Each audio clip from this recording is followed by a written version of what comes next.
महाराज जी ये प्रश्न काफ़ी सारे ऐसे माता पिताओं का है, इन्हीं का नहीं है कि जैसे बेटे का शादी किया, अभी बहू आई और फिर बहू बेटे के पक्ष में हो गई या बेटा बहू के पक्ष में हो गया और माता पिता से एक रूखापन। फिर कह रहे हैं कि ऐसी स्थिति में जिसको पाला पोसा बड़ा किया और जब उसकी तरफ से कटुता होती है तो महाराज जी जब बड़ा हृदय वृद्धि। आपकी समस्या नहीं है, बहुत माता पिताओं की समस्या है। क्योंकि बच्चे अध्यात्म से जब तक नहीं जुड़ते तब तक उनको ये समझ में नहीं आता कि मातृ देवो भव पितृ देवो भव, हमारे माता पिता हमारे भगवान हैं, ऐसा भाव नहीं आता। तो स्वार्थ में बुद्धि मलिन हो जाने के कारण अभी तो आप चल पा रहे हैं तो रूखापन है, और जब चल नहीं पाएंगे तो एकदम विरोधी भाव आ जाएगा। जब आप खाट पर शौच करेंगे ना और उनको फेंकनी पड़ेगी ना, तब गालियां खानी पड़ेंगी। कोई विशेष श्रद्धावान अपने ऐसे माता पिता की सेवा कर पाता है, नहीं तो बहू सास को पीट रही है, बेटा माँ पिता को मार रहा है लात डंडों थप्पड़ों से। तो ये जो अध्यात्म विहीन हैं, जिन्होंने शास्त्र स्वाध्याय नहीं किया, जिन्होंने भजन नहीं किया, तो उनके अंदर एक आसुरी बुद्धि पलती रहती है। आसुरी माने राक्षसी बुद्धि, और वो समय आने पर राक्षसी स्वरूप प्रकट। ये आसुरी बुद्धि है जो अपने माता पिता को मारे पीटे कष्ट दे, उनको गालियां दे। दैवी बुद्धि है कि उनके चरण छुए, उनको भगवान की दर्जा दे और उनका पोषण करे। अवस्था जैसे जैसे ढलती जाए तो वैसे दुलार करे जैसे हमारा दुलार माता पिता ने किया। बेटा और बहू भी तो एक दिन बूढ़े होंगे। हाँ, देखो, अगर हम अपने माता पिता को कष्ट देते हैं तो हमारे जो पुत्र होंगे वो हमको उससे 100 गुना बढ़ के कष्ट देंगे, क्योंकि वो ब्याज भी तो मिलेगा। तो इसलिए नए बच्चों को ये ध्यान रखना चाहिए कि वो भी किसी दिन माता पिता बनेंगे और वो किसी दिन वो भी बूढ़े होंगे। तो अपने माता पिता के साथ असभ्य व्यवहार नहीं करना चाहिए, आसुरी व्यवहार नहीं करना चाहिए। यार, जिस कोख से पैदा हुए उसको तुम लात मार रहे हो, उसकी आरती उतारनी चाहिए। माता तो देवी है, तो पिता भगवान का स्वरूप है, ऐसा भाव। पर ये भाव तभी आएंगे जब सत्संग सुनोगे, अध्यात्म में चलोगे। अगर अध्यात्म की बात नहीं सुनोगे तो राक्षसी भाव ही आएगा कि चलो किसी अनाथालय में छोड़े आते हैं, फुटपाथ में छोड़े आते हैं, ऐसे। तो हमें लगता है आज हमारे नौजवानों को अध्यात्म श्रवण करने की आवश्यकता है। शास्त्र श्रवण करें, संतों की बात सुने, जिससे समझें तो माता पिता कौन है। माता पिता की आराधना से भगवान विट्ठल आज जो महाराष्ट्र में विराजमान है, वो माता पिता की आराधना से ही प्रकट हुए।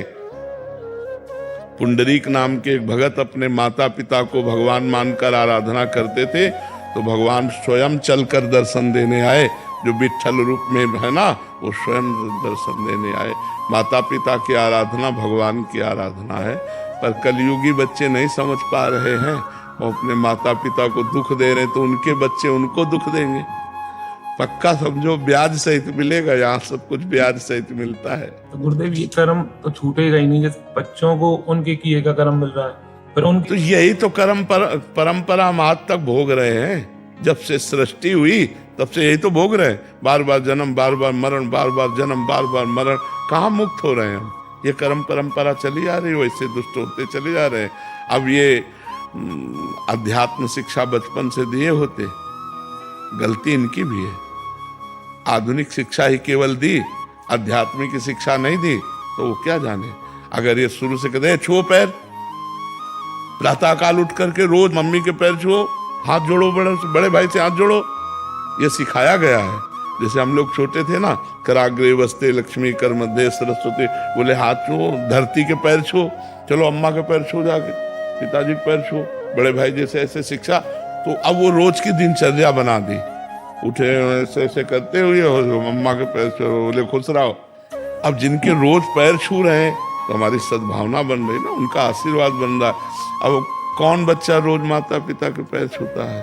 कोई बिरला ही, नहीं बिरला ही होगा हमें लगता है जो रोज सुबह उठकर अपने माता पिता के पैर छुए। वो सत्संगी होगा, बिना सत्संगी के तो माता पिता के पैर। माता पिता को माता पिता मान ले, भगवान न माने, कम से कम माता पिता मान ले, इतनी बड़ी बात है। वैसे तो भगवान का दर्जा दिया गया है माता पिता को। वेद कहता है मातृ देवो भव पितृ देवो भव, इसलिए पर जी पूर्व के कर्मों को तो हम देख नहीं पाते कि क्या आने वाला है, बट कभी कभी परिवार में जैसे माता पिता हैं वो अपने बुजुर्गों के पाँव छू रहे हैं तो ये प्रभाव बच्चे पे पड़ रहा है। पड़ोस के चाचा लगते तो चाचा दंडोत, क्या जाता है, सब में भगवान विराजमान है, सब में भगवान विराजमान है। अगर हम अपने भगवान को चाचा ताऊ कह के दंडोत करते तो वही तो विराजमान है। तो इसलिए हमें लगता है कि नम्रता विनय ये हमारे समाज में कम होती जा रही, नहीं होती जा रही है। कि जो पढ़े लिखे बच्चे हैं उनको विनयी होना चाहिए। विद्या विनयम ददाति, विद्या विनय सभ्यता सिखाती। और आज का पढ़े लिखा बच्चा असभ्य होता जा रहा है। माता पिता का तुम अपना देखो, हम देख लेंगे। कुछ तो पेरेंट्स भी अभी ना मतलब बच्चों मॉडर्न स्टाइल पे चलना चाहते हैं थोड़ा।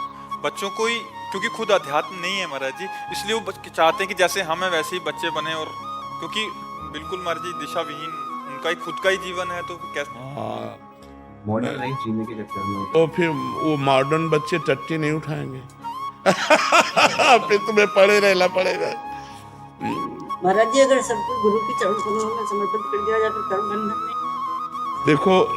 देखो जब तक कोई समर्पित होना नहीं चाहेगा तो किसी को समर्पित करने से कोई समर्पण